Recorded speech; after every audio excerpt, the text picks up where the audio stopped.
नमस्कार। प्रादेशिक समाचार के साथ मैं पूनम किरकेट्टा। पहले मुख्य समाचार। केंद्रीय गृह मंत्रालय ने 31 मार्च से कोविड संबंधी सभी पाबंदियां हटाने का किया फैसला, पर मास्क का इस्तेमाल रहेगा जरूरी। मुख्यमंत्री हेमंत सोरेन ने विधानसभा में बजट पर चर्चा के दौरान कहा, राज्य में खतियान आधारित नियोजन नीति संभव नहीं। राज्य में मैट्रिक और इंटर की परीक्षा आज से 1936 केंद्रों पर 6,80,000 विद्यार्थी होंगे शामिल। और पुरवैया और पछुआ हवा के मिलन से बढ़ी गर्मी, राज्य के कई जिलों में पारा 40 के पार। अगले 3 दिनों तक तापमान में बदलाव के संकेत नहीं। और अब समाचारों में आगे बढ़ने से पहले जरूरी संदेश। श्रोताओं से अपील है कि कोविड से सुरक्षित रहने के लिए कृपया इन 4 सरल उपायों का पालन अवश्य करें। पूर्ण टीकाकरण कराएं, मास्क पहनें, 2 गज की सुरक्षित दूरी बनाए रखें, हाथ और चेहरा साफ रखें। केंद्र ने कहा है कि कोविड नियंत्रण उपायों के लिए आपदा प्रबंधन अधिनियम के प्रावधान अब आगे जारी रखने की आवश्यकता नहीं है। यह फैसला देश में कोविड-19 के रोगियों की संख्या में तीव्र गिरावट को देखते हुए लिया गया है। इस महीने की 31 तारीख को मौजूदा आदेश की अवधि समाप्त होने के बाद गृह मंत्रालय द्वारा राज्यों को आगे कोई आदेश जारी नहीं किया जाएगा। केंद्र ने राज्यों और केंद्र शासित प्रदेशों को ये सलाह भी दी है कि वे अधिनियम के तहत जारी किए गए आदेशों और दिशा निर्देशों को वापस ले लें। केंद्रीय गृह सचिव अजय भल्ला ने सभी राज्यों और केंद्र शासित प्रदेशों को इस आशय का पत्र लिखा है, परंतु मास्क लगाने और हाथ धोने सहित कोविड नियंत्रण के उपाय जारी रहेंगे। राज्य में कोविड मामलों में लगातार कमी देखी जा रही है। पिछले 24 घंटों में 17,000 से ज्यादा सैंपलों की जांच की गई, जिनमें महज 9 नए कोविड संक्रमित मिले, जबकि इस दौरान राज्य भर में 33 कोविड संक्रमित ठीक भी हुए। राज्य में एक्टिव केस की संख्या घटकर अब 70 रह गई है। देश में कोविड रोधी टीकाकरण 182 करोड़ की संख्या पार कर चुका है। कल 28 लाख से अधिक टीके लगाए गए। 12 से 14 आयु वर्ग में अब तक 69 लाख से अधिक टीके लगाए गए हैं। स्वास्थ्य कर्मियों और कोरोना से बचाव में लगे अग्रिम पंक्ति के कर्मियों जैसे विशिष्ट श्रेणियों में एहतियाती तौर पर 2 करोड़ 21 लाख से अधिक टीके लगाए गए हैं। सभी राज्यों और केंद्र शासित प्रदेशों को भेजे एक पत्र में केंद्रीय स्वास्थ्य सचिव राजेश भूषण ने कहा है कि सार्वजनिक स्थानों पर आपस में सुरक्षित दूरी बनाए रखने और चेहरे पर मास्क लगाने जैसे कोविड उपयुक्त व्यवहार के मानदंडों को लागू करने के लिए प्रशासन को सजगतापूर्वक कदम उठाने चाहिए। पिछले 2 महीने के दौरान देश में कोविड मामलों में लगातार कमी दर्ज की गई है। स्वास्थ्य सचिव ने अपने पत्र में सचेत किया है कि इस महामारी पर काबू पाने में मिली सफलता हमें खोनी नहीं है और जोखिम का आकलन करते हुए आर्थिक और सामाजिक गतिविधियों की बहाली की अनुमति देनी चाहिए। अमृत महोत्सव के तहत आकाशवाणी के साप्ताहिक क्विज में आइए आप भी शामिल हों। आजादी के 75 वर्षों का पर्व अमृत महोत्सव प्रत्येक बुधवार शाम 7 बजे प्रसारित होने वाले प्रादेशिक समाचार के दौरान पूछे गए प्रश्न का सही उत्तर देने वाले एक प्रतिभागी इनाम का हकदार होगा। इसके लिए सुनते रहें आकाशवाणी रांची का प्रसारण।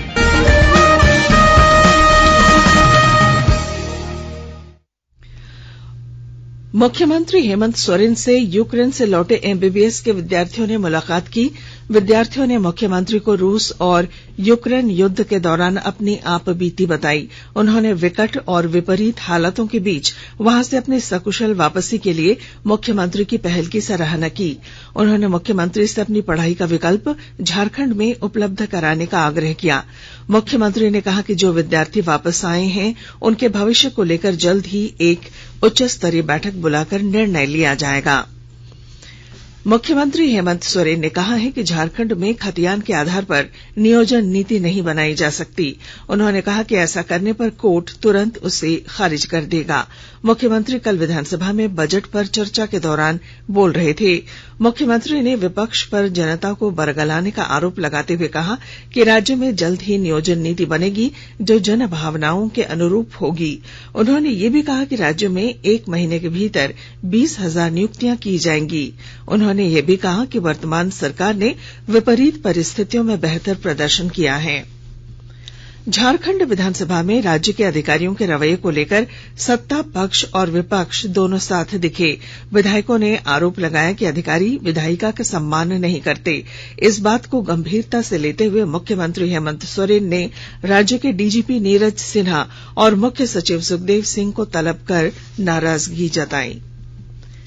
आकाशवाणी के ताजा तरीन समाचारों के लिए आप हमारी वेबसाइट newsonair.com पर लॉग ऑन कर सकते हैं।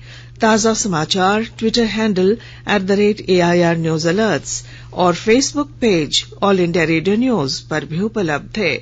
आप प्रादेशिक समाचार एकांश के ट्विटर हैंडल @AIR News_Ranchi और फेसबुक, इंस्टाग्राम पेज तथा YouTube channel AIR News Ranchi पर भी हमारे बुलेटिन सुन सकते हैं। प्रादेशिक समाचार आप आकाशवाणी रांची से सुन रहे हैं और पेश हैं कोरोना से बचाव के कुछ संदेश। चलो मिलकर एक शुरुआत करें, चलो एक फैसला आज करें, मास्क नहीं तो टोकेंगे, कोरोना को रोकेंगे, चलो एक वादा करते हैं, चलो कुछ वादा करते हैं, मास्क नहीं तो टोकेंगे, कोरोना को रोकेंगे। भारत सरकार द्वारा जनहित में जारी। कोविड-19 से बचाव और सुरक्षित रहने के 3 उपाय। मास्क लगाएं, 2 गज दूरी है जरूरी, सुरक्षित दूरी रखें, हाथ और मुंह साफ रखें। प्रादेशिक समाचार में आपका फिर स्वागत है। झारखंड एकेडमिक काउंसिल की मैट्रिक और इंटर की परीक्षा आज से शुरू हो रही है। मैट्रिक परीक्षा 20 अप्रैल 2022 तक आयोजित होगी, जबकि इंटरमीडिएट की परीक्षा 25 अप्रैल तक जारी रहेगी। दोनों परीक्षाएं 2 पालियों में आयोजित की जाएंगी। झारखंड एकेडमिक काउंसिल की ओर से आयोजित मैट्रिक परीक्षा में 3,99,010 विद्यार्थी और इंटर में 2,81,436 विद्यार्थी शामिल होंगे। जैक की ओर से जारी आंकड़ों के अनुसार मैट्रिक परीक्षा के सफल आयोजन के लिए राज्य भर में 1,256 सेंटर बनाए गए हैं, जबकि इंटर के लिए 680 केंद्र बनाए गए हैं। डिजिटल इंडिया कार्यक्रम के तहत पंचायती राज संस्थानों के कामकाज को और अधिक पारदर्शी, जवाबदेह और प्रभावी बनाने के लिए पंचायती राज मंत्रालय ई पंचायत मिशन मोड परियोजना MMP लागू कर रहा है। यह जानकारी राज्यसभा में एक लिखित उत्तर में पंचायती राज राज्य मंत्री कपिल मोरेश्वर पाटिल ने दी।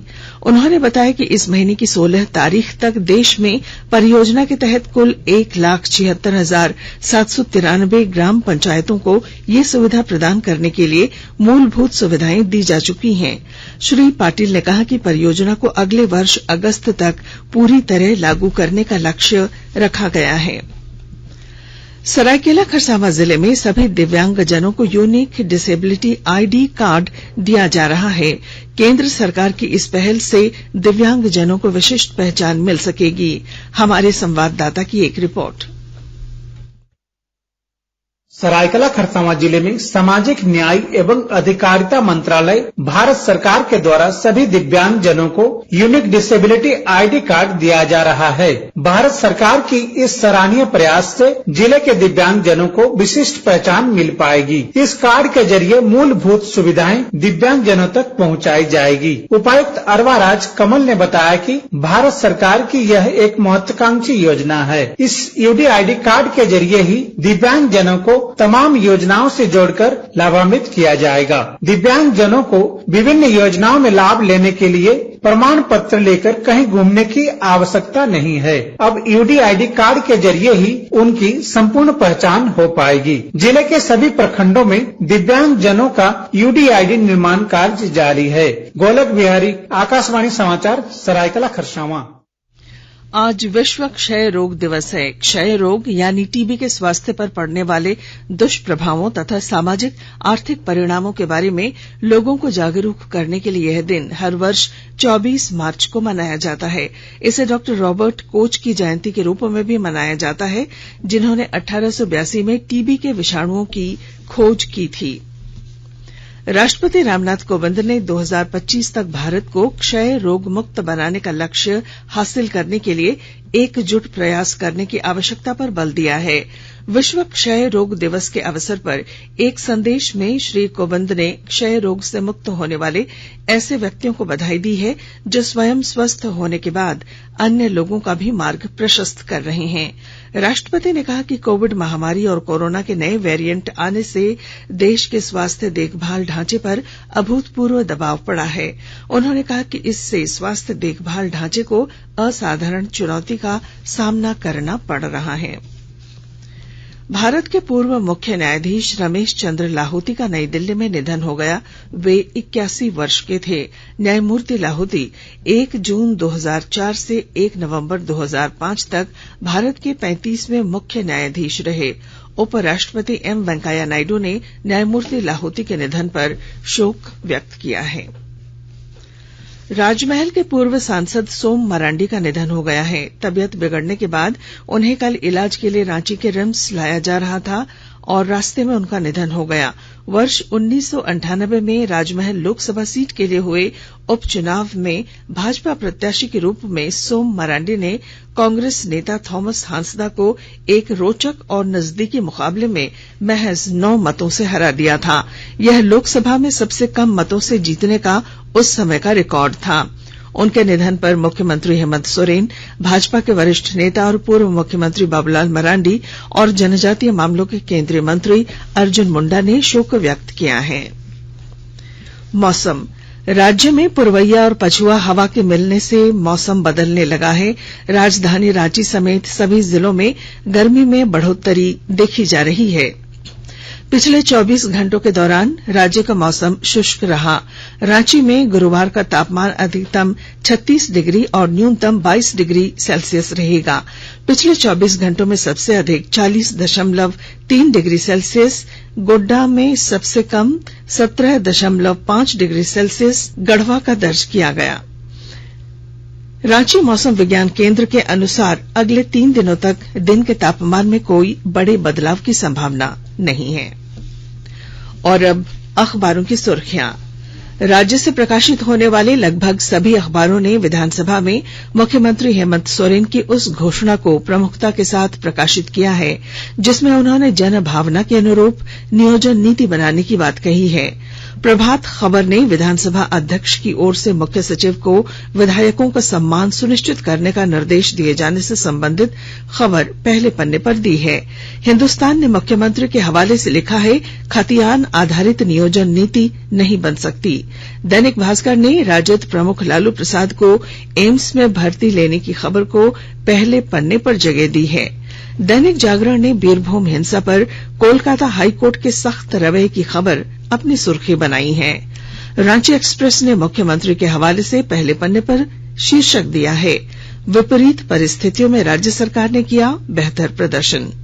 इधर अंग्रेजी अखबार द टाइम्स ऑफ इंडिया और हिंदुस्तान टाइम्स ने 2 साल बाद केंद्र सरकार द्वारा 31 मार्च से कोविड की सभी पाबंदियां हटाए जाने से संबंधित खबर पहले पन्ने पर प्रमुखता से दी है।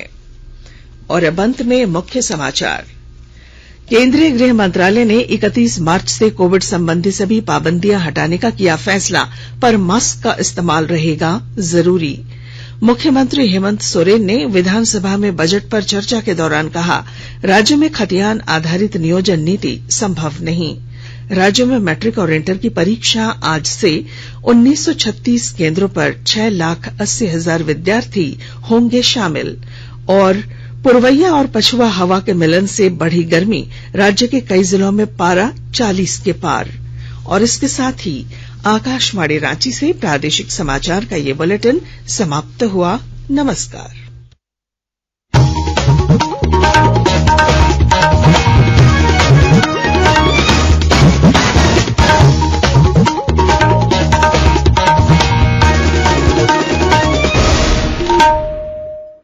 आज भी हमारे देश में 15 लाख लड़कियों की शादी कर दी जाती है।